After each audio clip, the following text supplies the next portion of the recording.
Assalamualaikum everyone, welcome to my YouTube channel VU Royal Study. I hope so you are doing well. आज हम discuss करेंगे final term preparation SOC 101 introduction to sociology. इस दफ़ा final terms में हमारे पास जो lecture हैं वो हमारे पास है 19 to 45। उन लेक्चर्स को हम डिस्कस करने से पहले कोशिश करेंगे हम 2 या 3 वीडियोस बना के आपकी फ़ाइनल टर्म की पूरी तैयारी जो है उसको कवर कर दूँ। और सबसे पहले हम जो है ऑब्जेक्टिव पोर्शन को डिस्कस करेंगे। हमारे पास लेक्चर्स जो है वो 19 to 45 हैं। पहले मैं 19 to 27 तक आपको ऑब्जेक्टिव पोर्शन कवर करवाऊंगी, उसके बाद 28 से 45 तक हम ऑब्जेक्टिव को डिस्कस करेंगे। और इंशाल्लाह ताला एक वीडियो में आपको मैं फ़ाइनल के जो long question, short question important हैं और जो ज़्यादातर पेपर्स में रिपीट होते हैं वो भी आपको कंप्लीट करवाऊँगी। चलें जी, फिर बढ़ते हैं हम मिड टर्म की प्रिपरेशन की तरफ। आज हम जो है वो MCQ स्टार्ट करेंगे, साथ साथ मैं आपको कंसेप्ट भी क्लियर करवाती जाऊंगी। अगर आप उन कंसेप्ट को अच्छे से पिक कर लेंगे तो आपका फाइनल का सब्जेक्टिव का भी काफ़ी ज़्यादा पोर्शन सॉल्व हो सकता है। और ज़रूरी नहीं है कि MCQs आपको इसी तरह के आएँ, इससे रिलेटेड भी आ सकते हैं। अगर आपकी कंसेप्ट क्लियर है तो आप उन MCQs को अच्छे से सॉल्व कर सकते हैं। चलें जी, आते हैं MCQs नंबर 1 की तरफ। According to which one of the following perspective the family perpetuates the social inequality. Social inequality को हम देखते हैं सोशल कन्फ्लिक्ट में। ये हमारे पास 4 टॉपिक्स हैं: social conflict, structural, functional, symbolic interaction और फेमिनिस्ट। ये 28 से ऑनवर्ड लेक्चर्स में भी डिस्कस हैं और पीछे जो लेक्चर्स हैं हमारे पास 19 to 27 तक, उनमें भी इस टॉपिक को डिस्कस किया गया है। तो इन टॉपिक्स को आपने अच्छे से देखना है कि हमारे पास फाइनल टर्म के लिए इंपॉर्टेंट है। आपने याद रखना है जहाँ पे आपके पास सोशल इनइक्वालिटी आ रहा है, यानी उसका मतलब है कि सोशल कन्फ्लिक्ट होगा। ये सेकंड MCQs भी हमारे पास सोशल कन्फ्लिक्ट वाले टॉपिक में से है। The family support the concentration of wealth and reproduce the class structure. Family support करती है कि आपकी वेल्थ की तरफ कंसंट्रेशन और वो क्लास स्ट्रक्चर को रिप्रोड्यूस करती है in succeeding generation. It depicts with sociological perspective. ये कौन से पर्सपेक्टिव में हमने स्टडी किया है? ये हमने स्टडी किया है सोशल कन्फ्लिक्ट में।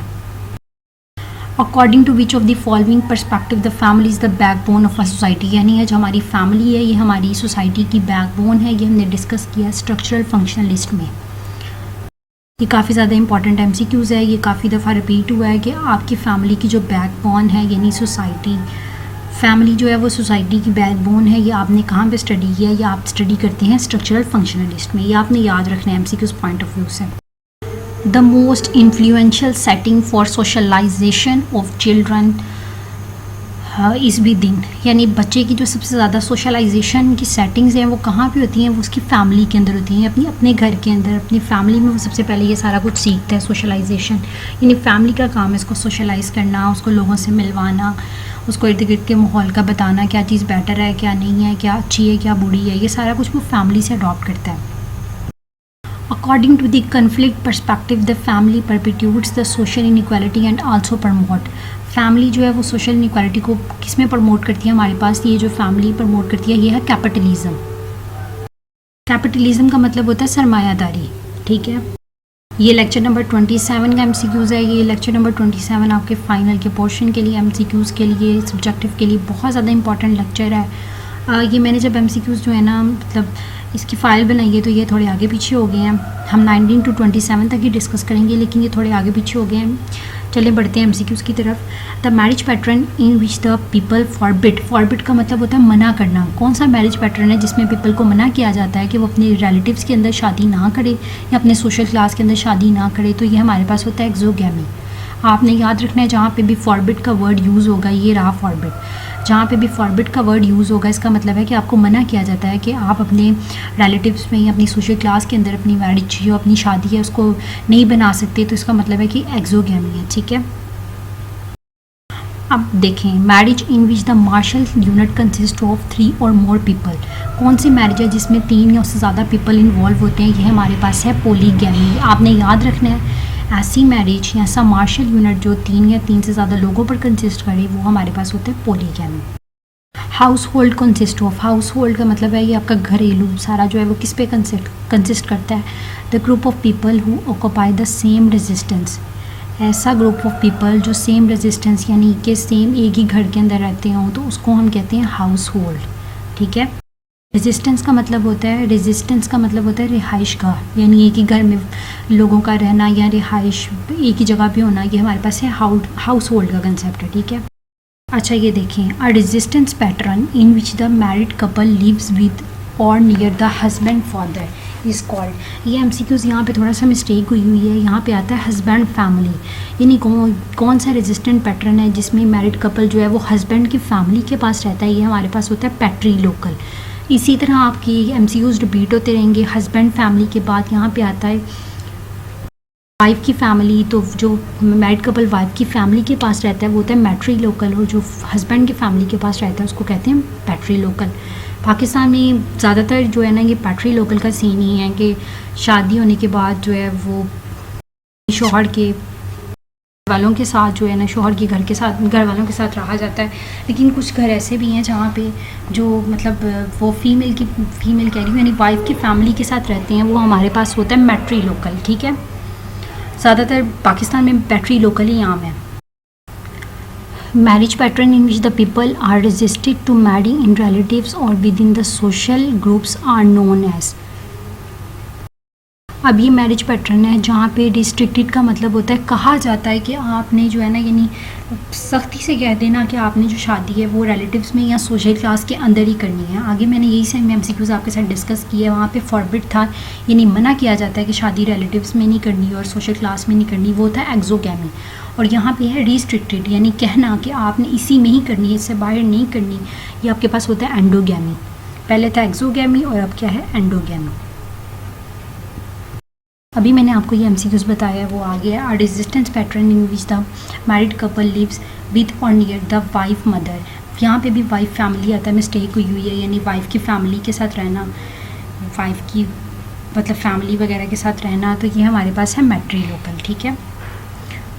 The social mobility rises with the emergence of, social mobility rise किस में करती है, इंडस्ट्रियल इकोनॉमी में।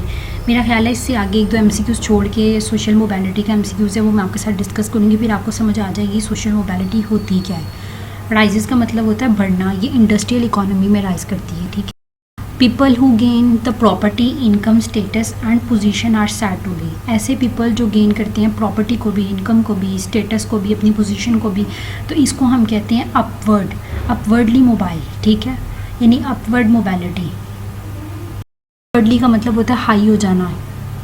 ये मैंने आपसे कहा था कि हम सोशल मोबिलिटी को भी आगे डिस्कस करेंगे। The act of moving from one social class to another, यानी एक्ट का मूव करना एक सोशल क्लास से दूसरी सोशल क्लास में, ये हमारे पास होता है सोशल मोबिलिटी। सोशल मोबिलिटी से रिलेटेड काफ़ी ज़्यादा एमसीक्यूज़ आगे आएंगी, तो आप सोशल मोबिलिटी के कंसेप्ट को ज़हन में रखें कि एक्ट ऑफ मूविंग यानी एक्ट का मूव करना एक सोशल क्लास से दूसरी सोशल क्लास में, इसको हम कहते हैं social mobility. In which of the following society the people achieve their status bye their own effort, कौन सी सोसाइटी है जिसमें पीपल अपने स्टेटस को तो अचीव करते हैं लेकिन सिर्फ अपनी एफर्ट पे, उसको हम कहते हैं ओपन सोसाइटी। ये बहुत इंपॉर्टेंट एमसीक्यूज़ है, मैंने काफ़ी जगह पे इसको देखा भी है। उसके अलावा ये क्विज़ेस में भी काफ़ी ज़्यादा आया हुआ है और फाइनल के पोर्शन में भी काफ़ी दफ़ा रिपीट हुआ है। कौन सी सोसाइटी है जहाँ पे पीपल अपने स्टेटस को तो अचीव करते हैं लेकिन करते किस पे है, अपनी एफर्ट पे, उसको हम कहते हैं ओपन सोसाइटी। देखें, in which of the following society the low social mobility was observed, यानी जहाँ पे लो सोशल मोबिलिटी को ऑब्जर्व किया गया है वो है प्री इंडस्ट्रियल सोसाइटी। भी हमने ऊपर डिस्कस किया है। सोशल मोबिलिटी का मतलब है act of moving from one social class to another is called social mobility, यानी एक्ट का एक सोशल क्लास से दूसरी सोशल क्लास में मूव करना, और सबसे ज़्यादा लो सोशल मोबिलिटी को ऑब्जर्व किया गया प्री इंडस्ट्रियल सोसाइटी में। The geographical movement between neighbours, towns और रिलीजन, यानी मूवमेंट करना नेबर्स में, टाउन्स में और रिलीजन्स में, इसको कहते हैं लेटरल मोबिलिटी। मोबिलिटी का बेसिकली मतलब ये है कि एक सोशल क्लास से, अगर सोशली मोबिलिटी है तो एक सोशल क्लास से दूसरी सोशल क्लास में मूव करना। मोबिलिटी का बेसिकली मतलब ये है कि एक जगह से दूसरी जगह का मूवमेंट, ठीक है। उसने कहा है अगर जियोग्राफिकल मूवमेंट नेबर्स में, टाउन्स में, रीजन्स वगैरह में हो तो ये हमारे पास होता है lateral mobility. Which of the following is not the cause of poverty of poor people but it's a consequences, क्या चीज़ जो है वो पॉवर्टी की वजह यानी नहीं है लेकिन उसका नताइज है। ये हमारे पास आता है इंटरमीडिएट ग्रेटिफिकेशन, इसको हम पढ़ते हैं ग्रेटिफिकेशन, इंटरमीडिएट ग्रेटिफिकेशन, यानी हमारे पास जो है वो गुर्बत की वजह है लेकिन उसका कोई नतीजा नहीं है। तो ये हमारे पास है इंटरमीडिएट ग्रेटिफिकेशन, इसको याद रखना है आपने। A group of people having a distinct का मतलब होता है अलग होना। ऐसे ग्रुप ऑफ पीपल जिसमें pattern of behaviour, value, norms, believe, material possessions वगैरह और within the border culture, तो इसको हम कहते हैं अलग सब में होना। वो हमारे पास होता है सब कल्चर, यानी वैल्यूज़ का, नॉर्म्स का, सब में अलग अलग होना एक ही बॉर्डर के अंदर रहते हुए, तो उसको हम कहते हैं सब कल्चर। ठीक है। The concept culture of poverty, यानी कल्चर ऑफ पॉवर्टी का जो कंसेप्ट है ये हमें किसने दिया था? ऑस्कर लेविस ने। ये MCQs आपने याद रखना है, ये भी काफ़ी दफ़ा रिपीट हुआ है कि हमें पॉवर्टी, कल्चर ऑफ पॉवर्टी का कंसेप्ट किसने दिया था? Oscar Levi's. वही MCQs है जो हमने पहले भी देखा है। अब इसी तरह MCQs बार बार रिपीट होते जाएंगे। In the mid-60s the Oscar Levi's give the concept of. अब यहाँ पे उसने थोड़ा सा MCQs को उल्टा कर दिया। उसने पूछा है ऑस्कर लेविस ने हमें किसका कंसेप्ट दिया था? उसने हमें दिया था कल्चर ऑफ पॉवर्टी का concept. Material and non material object that are possessed by people and are passed on from one generation to the next, यानी कोई मटीरियल चीज़ का या नॉन मटीरियल चीज़ का पोजेस्ट करना एक जनरेशन से दूसरी जनरेशन में, ये हमारे पास आता है कल्चर में। ठीक है। Doctors are paid more than nurses, यानी डॉक्टर्स को नर्सिस से ज़्यादा पे किया जाता है और उसको प्लेस किया जाता है हायर पोजीशन पे, और उसका स्केल भी हायर होता है क्योंकि उसके अंदर हाई स्किल्स होती हैं। ये सारा वीएन ऑफ रिफ्लेक्शन ऑफ स्ट्रेटिफिकेशन ये हमें किसने दिया था? ये हमें दिया था डेविस एंड मॉरे ने। ठीक है। ये कंसेप्ट हमें इसने बताया था। इसने हमें बताया था कि अगर आपके पास हाई स्किल्स होंगी तो आपको हायर पेड रिवॉर्ड किए जाएंगे। ठीक है। ये इसके तकरीबन 6 जो है इसके पॉइंट्स हैं ऑब्जेक्टिव्स के, ये भी बहुत इंपॉर्टेंट है। ये मैं आपसे डिस्कस करूँगी फाइनल की जो सब्जेक्टिव वीडियो होगी उसमें। आगे बढ़ते हैं। The more distinct function of the social stratification given by the Davis Moore is, इसने हमें कंसेप्ट दिया था मेट्रोरिकी का। अभी हम पढ़ के आए मेट्रोरिकी क्या होती है। ये हमारे पास वर्ड है मेरिटोक्रेसी। ठीक है, मैंने इसको गलती से मेट्रोरिकी शायद पढ़ दी है। ये हमारे पास है मेरिटोक्रेसी। ठीक है। अब आप आगे चलते हैं। The social stratification has a beneficial consequence for the operation of a society. ये उसने बताया हमें कि जो है ना सोसाइटी के लिए क्या चीज़ बेनिफिशियल है। ये अप्रोच हमें बताई थी स्ट्रक्चरल फंक्शनलिस्ट में। ठीक है, मैंने आगे भी आपको बताया ये 4 टॉपिक्स हैं, तो ये हमने पढ़ा है स्ट्रक्चरल फंक्शनलिस्ट में।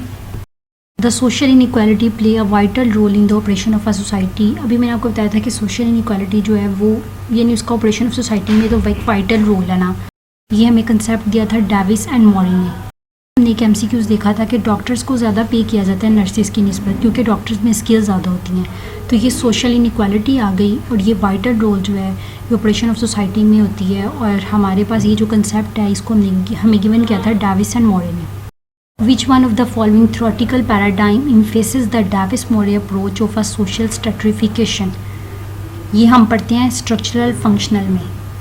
ये हमारे पास 4 कंसेप्ट हैं, स्ट्रक्चरल, फंक्शनल, फेमिनिस्ट, उसके बाद सिंबॉलिक इंट्रैक्शन है और सोशल कन्फ्लिक्ट है। तो उसने हमें बताया है थ्योरेटिकल पैराडाइम जो डेविस मॉरे ने अप्रोच किया था वो हमारे पास है structural functional. Which among of the following characterize society in the term of a conflict over power and resources? ये हमें मैक्स वेबर ने कंसेप्ट दिया था कि हमारे पास जो सोसाइटी की जो कन्फ्लिक्ट्स वगैरह हैं, कन्फ्लिक्ट का मतलब होता है तनाज़ा होना सोसाइटी में, जो पावर का, रिसोर्सेज का, ये सारा कुछ तनाज़ा। ये कंसेप्ट हमें किसने दिया? मैक्स वेबर ने। The growth of bureaucratic state is experienced bye, ये जो ब्यूरोक्रेटिक स्टेट है इसको एक्सपीरियंस किया था इंडस्ट्रियल सोसाइटी ने। ब्यूरोक्रेटी का मतलब ये होता है कि आपके पास इन्वॉल्विंग होना, यानी कॉम्प्लिकेटेड रूल्स वगैरह होना, और जो प्रोसीजर होता है यानी लॉन्ग डिलेज वगैरह होना गवर्नमेंट के अंदर। ये सारा कुछ देखा जाता है इंडस्ट्रियल सोसाइटी के अंदर। ठीक है, रूल्स को फॉलो वगैरह करना।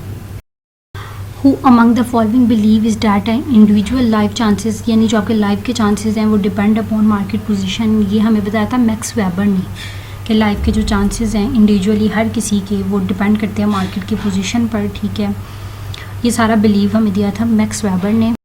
Ability to control others against their will is called, इसका करेक्ट ऑप्शन है पावर, यानी दूसरों को उनकी मर्ज़ी के ख़िलाफ़, यानी उनको ना चाहते हुए भी हमें अपने काबू में करते हैं, यानी पावर के थ्रू, यानी किसी को पावर के थ्रू काबू कर लेना। जैसे अब जो है वो अच्छी पोस्ट पे लगा हुआ है, यानी उसके नीचे जो उसके अंडर लोग हैं वो उसकी पावर की वजह से उसके काबू में होते हैं। ठीक है, the ability to control other, यानी दूसरे लोगों को उनकी ख्वाहिश के बगैर उनको अपने काबू में करना, ये सारा कुछ आता है पावर के अंदर, ठीक है।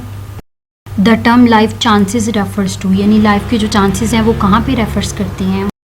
An individual enjoy desired life opportunity and health. Individual का मतलब होता है अपना अपना इंजॉय करना, यानी अपॉर्चुनिटी को और हेल्थ को, ये सारा कुछ हमारे पास आता है लाइफ चांसेस के अंदर।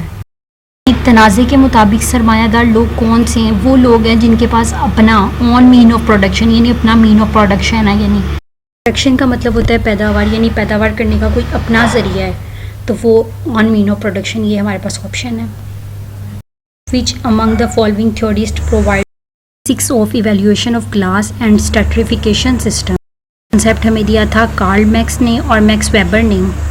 According to Karl Marx, a labour that does not have the mean of production is called proletariat. इसका मतलब है कि कार्ल मैक्स ने बताया था कि ऐसी लेबर जिसमें कोई मीन ऑफ प्रोडक्शन ना, उसको हम कहते हैं प्रोलेटारिएट, ठीक है। मैंने ऊपर देखा है प्रोलेटारिएट के बारे में किसने बताया था, ये लिखा हुआ है कार्ल मैक्स ने, ठीक है। Capitalist society that has a dominant ideology that serve the interest of a ruling class. Ruling class का मतलब होता है हुक्मराना सबका, ये आइडिया में दिया था कार्ल मैक्स ने। विच of the following country represent a close social system. कौन सा कंट्री है जो क्लोज सोशल सिस्टम को रिप्रेजेंट करता है, तो हमारे पास है India.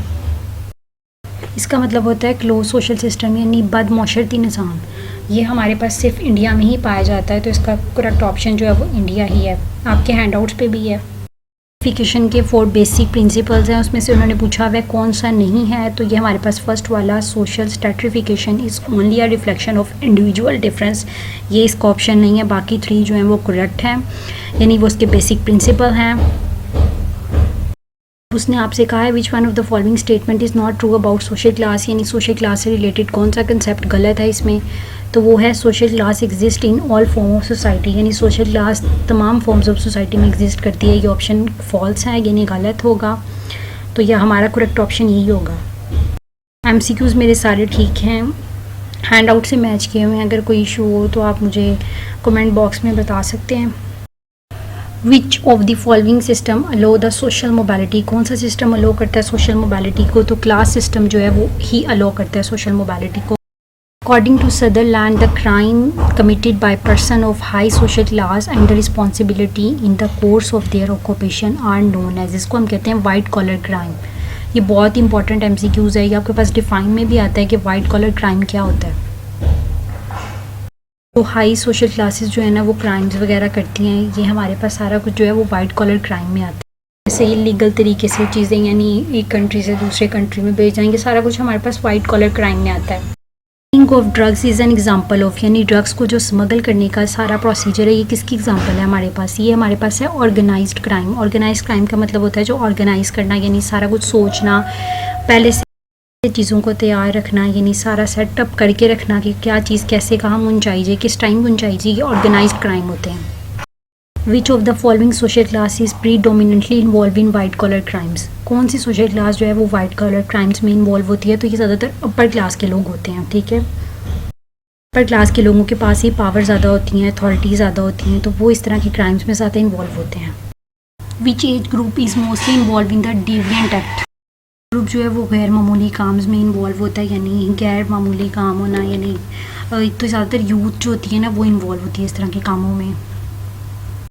Which of the following crime is not a gender specific, कौन सा क्राइम ऐसा है यानी कोई जेंडर स्पेसिफिकेशन नहीं होती, यानी औरत भी कर सकती है, मर्द भी, बच्चे भी, तो वो थेफ्ट यानी चोरी करना ही है। चोरी जो है वो हर उम्र के लोग कर लेते हैं, मतलब बूढ़े जवान, ये सारा कुछ इसमें कंसिडर हो सकता है, ठीक है। Which of the following is not stated by the T Hirschi as a mechanism of a social control, तो कौन सी स्टेटेड नहीं है, यानी अथॉरिटी जो है वो नहीं है। ये भी पॉइंट्स हैं हमारे पास, इन्वॉल्वमेंट भी इन्वॉल्व होती है, अटैचमेंट भी, अपॉर्चुनिटी भी, लेकिन अथॉरिटी नहीं होती। According to control theory by W Reckless religion principle, example किसकी है हमारे पास, इनर कंट्रोल सिस्टम की, ठीक है। According to the Merton strain theory, Merton की थ्योरी के अकॉर्डिंगली रॉबरी, बर्गलरी और ड्रग्स अब्यूज़ वगैरह, ये सारा कुछ हमारे पास एग्जाम्पल है इनोवेशन की। Robert Merton ideas on crime and the deviance make use the concept of anomie which does anomie means in the Merton work. Merton के वर्क के अकॉर्डिंगली यानी इनोमी का मतलब होता है फॉर्मलेसनेस, इसका मतलब होता है बेकायदगी यानी कोई तरतीब ना होना। According to differential association theory by Sutherland the deviances, तो ये हमारे पास है लर्न बिहेवियर। ये तकरीबन हम एंड पे वीडियो के एंड पे जा चुके हैं, बाकी हम जो है इंशाल्लाह नेक्स्ट लेक्चर में डिस्कस करेंगे। तब तक अगर आप मेरे चैनल पे न्यू हैं तो मेरे चैनल को सब्सक्राइब करें, और अगर आपको वीडियो पसंद आई है तो उसको लाइक भी करें। Thank you. उम्मीद करती हूँ आप सबको वीडियो अच्छी लगी होगी। Thank you. अल्लाह हाफिज़।